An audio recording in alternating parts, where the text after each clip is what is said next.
Families and friends to sign surety on their behalf. Financial advisors have warned consumers about the repercussions of signing surety on behalf of someone. This as they end up taking on the debt when the principal borrowers default on their payments. Consumers who are battling to secure loans are asking their friends and family members to sign surety for them.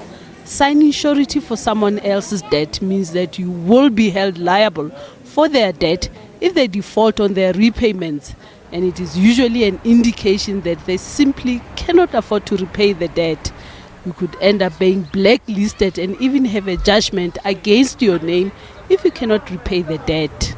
If you sign surety in favor of a friend, and where you are guaranteeing the lender that if they default you'll pay, the risk there is that indeed if your friend or your partner, whatever way you are related, whichever way you are related, it means you would have to pay. In some instances you might find that at the point at which you were signing the surety document, your affordability was much stronger, you probably were more liquid, but then as years go down the line, you find that your financial situation also has changed. And then the risk there is that you stand to lose your assets as well. Insurance companies say they've seen an increase in the number of people who use their unit trust and life assurance as collateral to secure a loan. And if you fail to repay your debt, the insurance company will be forced to surrender your policy to settle your debt. This means that you will be putting your savings at risk. The purpose for saving is to save. We always save for a rainy day, for future spending, or for future purchases. Whether you're saving for a house, you're saving to purchase a car, or you're saving for a holiday, or you're saving for your children's future education. But when you then go into financial difficulty, and then you put those savings at risk by ceding them across to a lender so you can get a personal loan, it means you've actually given up the ability to actually purchase those future things you've saved for short-term gratification through a loan. And surety will not necessarily lapse after the debt has been paid. The surety agreement needs to be specific, and I think this is a common mistake that people signing for surety are not aware of.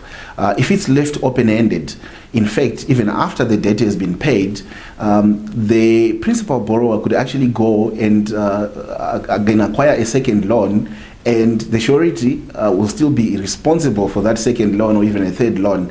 So it needs to be spelled out in the surety agreement that this surety is only signed for this specific loan amount, and when it's fully paid, it should lapse or it should be cancelled. Using your house as collateral to secure a loan must be done only as a last resort. You could end up without a house because your property might be auctioned if you are unable to service your debt. Signing surety is a legally binding transaction, and you cannot withdraw when the going gets tough or when the relationship sours. This is primarily because the loan is usually granted on the basis of the suretyship. There's an element of ignorance, lack of financial literacy, people not understanding, the implications of exposure. When you use your credit worthiness to give a guarantee for a friend to acquire a property or a car, you must understand that, yes, that exposure, you need to understand what does it mean to you in the event that this person defaults. Because in some instances, it might mean if indeed that risk materializes, the chances are you will lose your house. I'd like to hear your views on this topic. My email address is mulifint@sabc.co.za. My Twitter handle is @mulifinaledi. You're watching SABC News. We'll have all the sports news coming up after this break.